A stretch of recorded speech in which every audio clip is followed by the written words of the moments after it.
And then our Spanish mackerel, our gill net boats will catch those. And those are great table fare and have a great market. And now I'm not the biggest king mackerel fan, but they have a great fishery here. And a lot of this fish is shipped not here locally. It goes all across the country.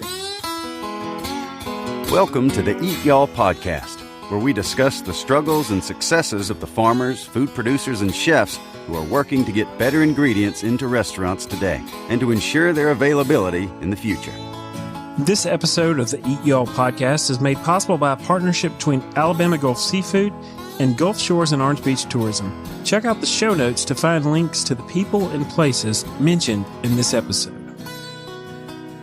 Welcome back to the Eat Y'all podcast. I'm your host, Andy Chapman, and we continue down in Gulf Shores, Alabama with EATYALL Chef Camp. This is our first run-in with law enforcement on the Eat Y'all podcast. Fortunately, we did not have to do this podcast in cuffs, and no one left in cuffs that night. But we had the absolute privilege of spending some time with Scott Bannon, Colonel Scott Bannon. To those of you who pay attention to the rank, he is the guy who I kind of liken him to the Andy Griffith of the waters of Alabama. He's in charge of every vessel out there, and he does a tremendous job with law enforcement, but he really knows the people that he's keeping an eye on. They're obviously in charge of regulating seafood and fishing and all of those things. So we get to ask Scott a lot of fun questions about everything from having the right size net for the right size fish and what they're doing with all different types of fishing, which was fascinating to me because you hear about certain terms thrown out there, and he was able to break all that down for us. And then we did get to do a few lightning round questions with Scott. Got to dive deep with him, and he's a tremendous asset to coastal Alabama and really the whole state, but he's well loved in that area, and I think he's doing a tremendous job down there. So it's a little different than some of the podcasts you've heard where we're interviewing an actual farmer, but what a treat to have him on. And I think you're going to love this part of our visit during Chef Camp. And he was able to hang out with us for most of the Thursday day when we started at an oyster shucking place down there in Bayou Bachelor, Alabama. And he was a tremendous asset to us all day. So without further ado, we're going to jump into our episode with Colonel Scott Bannon. Welcome back to the podcast. I'm sitting here again in Gulf Shores, Alabama with, I've been calling him the Colonel, but, Scott Bannon. He's not, there's a guy named Steve Bannon that has a podcast. This is different Bannon, completely different guy. So we're sitting down with Scott Bannon, who we met earlier today.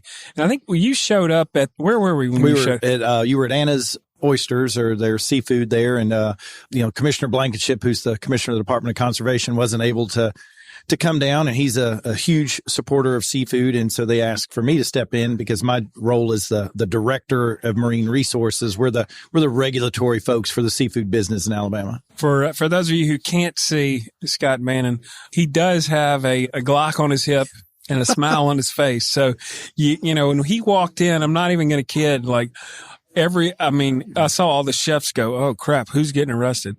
But he was there as part of our tour, and everybody kind of calmed down because they were wondering who's going to get drug out of here in cuffs. Well, and sometimes that happens, but we try not to do that too often. So when you say you're on the regulatory side, when somebody says the Alabama seafood industry, how many miles of coastline and waterways do y'all, first of all, how many miles of coastline do you have? So it's about 56 miles from point to point, from Florida to Mississippi. So it is the straight line shot.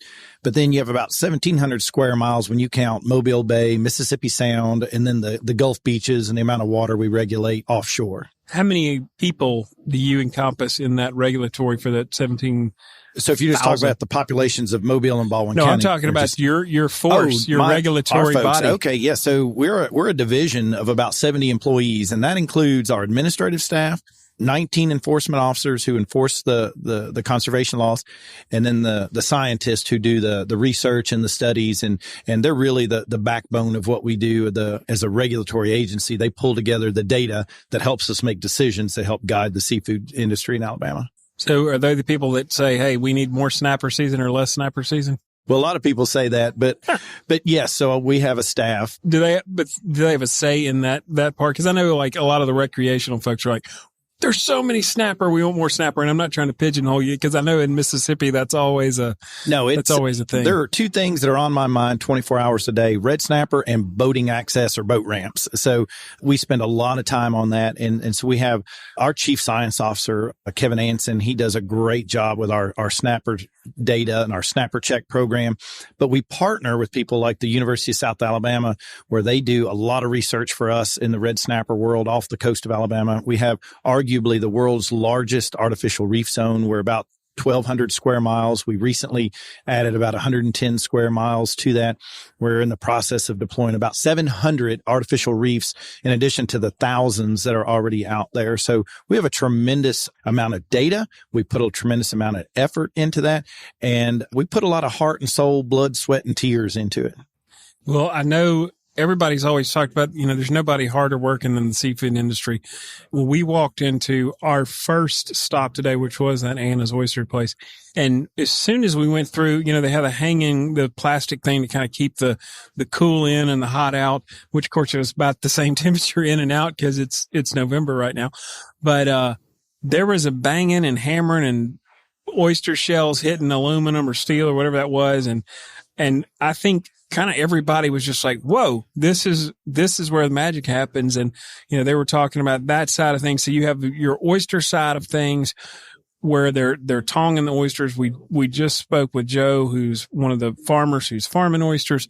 And then we were in the shrimp industry and we were talking about, catching shrimp that, these guys are catching shrimp all over the country and bringing them back here to have processed. So they're part of the Alabama seafood industry, even though they may have snatched different shrimp from, you got to go where they are. Absolutely. Alabama, or Bila Battery in particular, is the biggest processor of seafood on the Gulf Coast. So we were kind of at ground zero for that.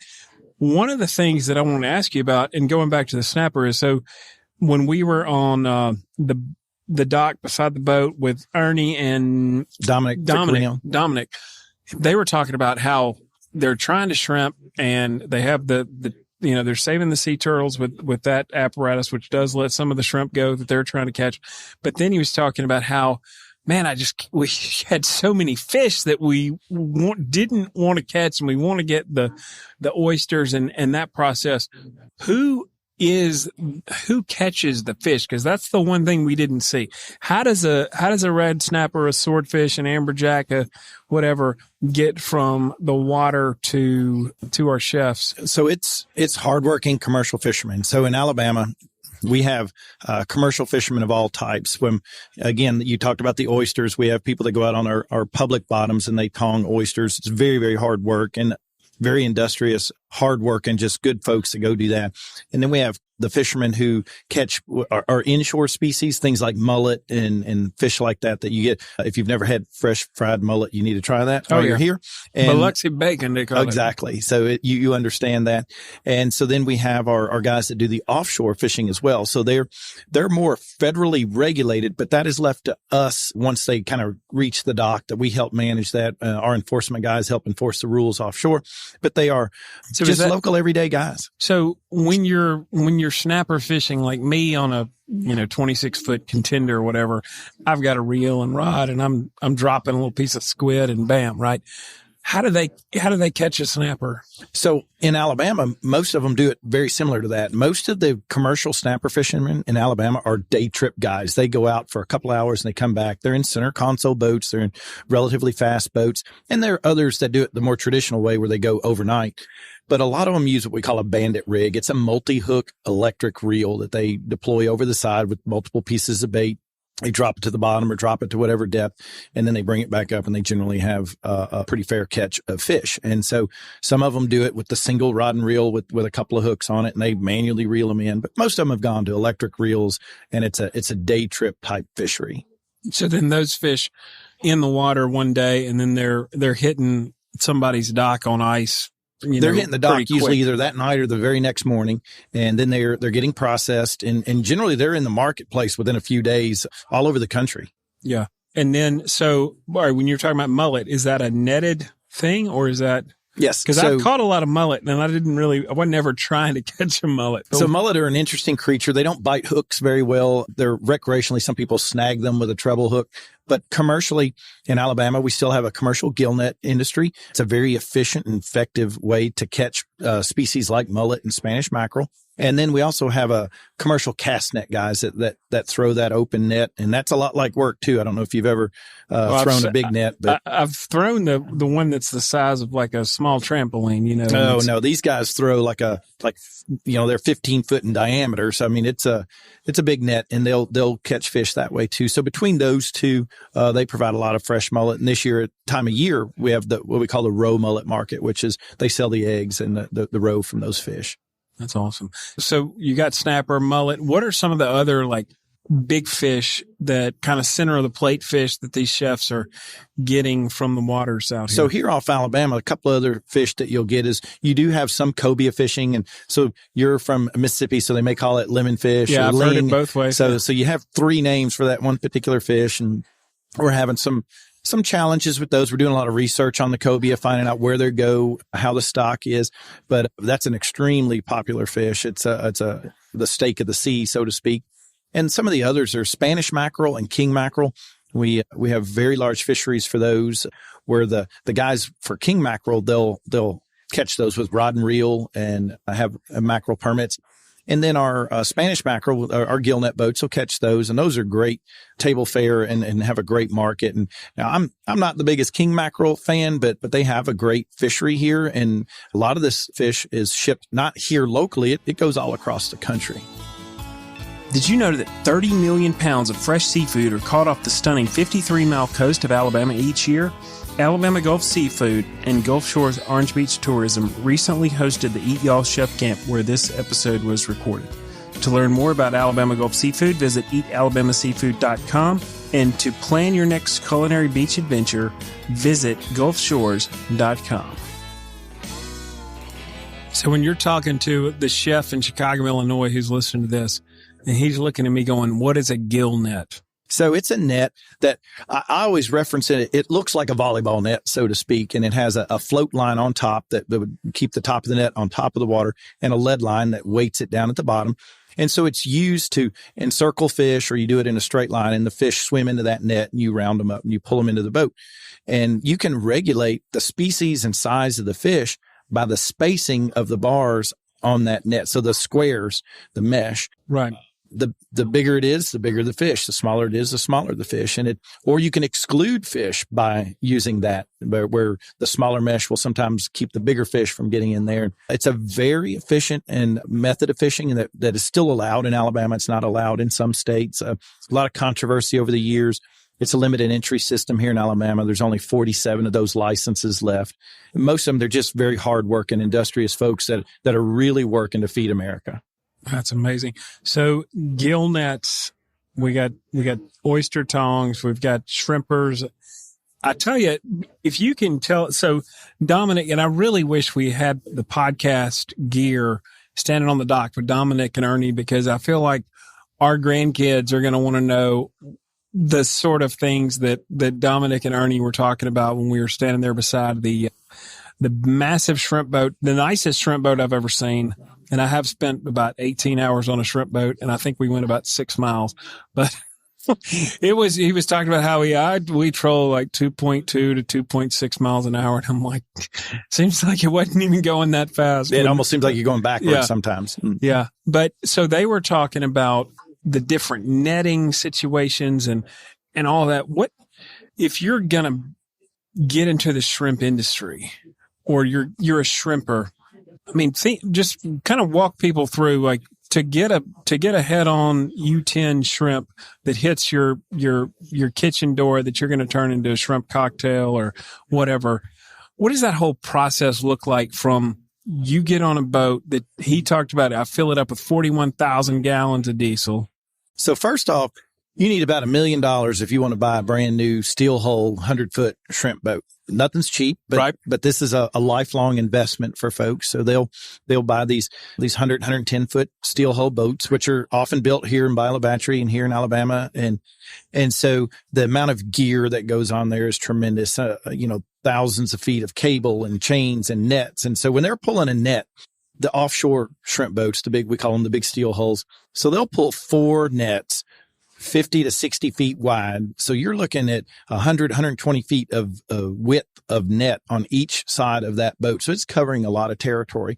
And they rig differently for the different types of shrimp, the pink shrimp, white shrimp, brown shrimp, rock shrimp.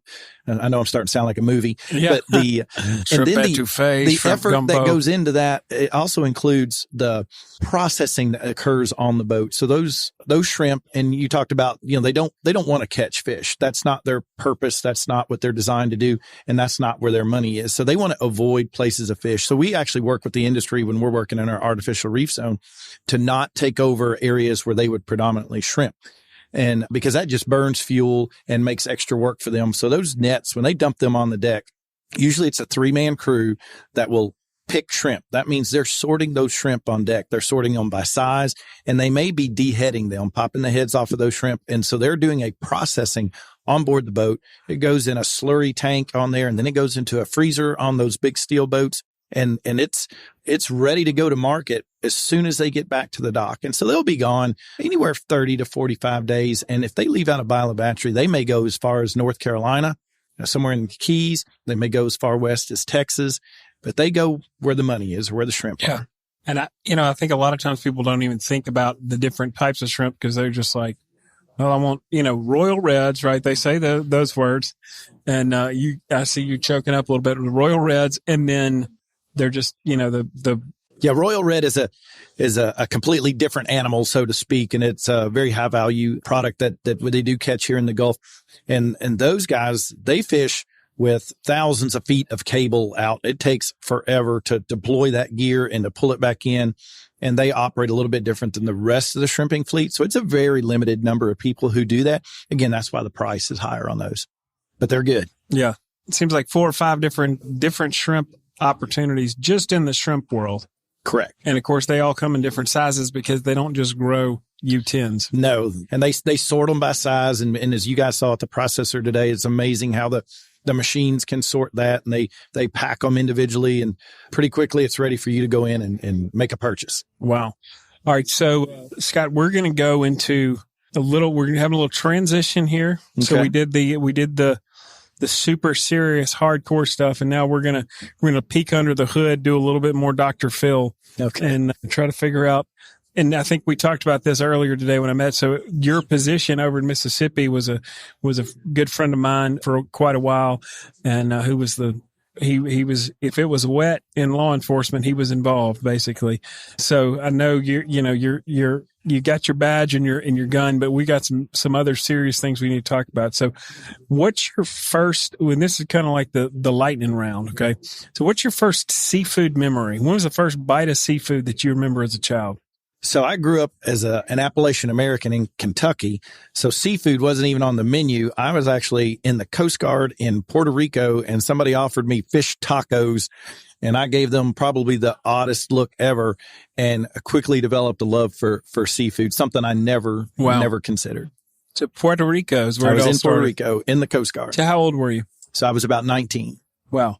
So that was it, huh? Yes. And actually, we did fisheries boardings, and I always said, when I finish doing these fisheries boardings, I'm never doing another one.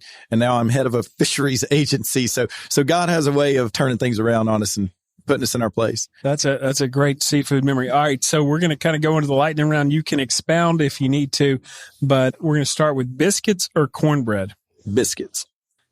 Good Alabama boy now. He's not a Midwesterner. Your favorite po' boy? Oyster. Your favorite shrimp dish? Probably boiled shrimp.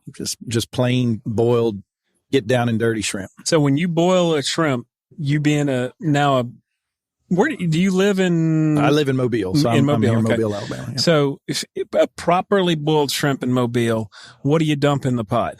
So I'm a Zatarans guy, but I'm also onions, mushrooms, some sort of citrus fruit. My recipe is different every time I make it. So kind of whatever you have. Whatever we have. Your Zatarans is your primer, your base. A little swamp fire guy every once in a while, but Zatarans is my go-to. All right. Favorite oyster dish?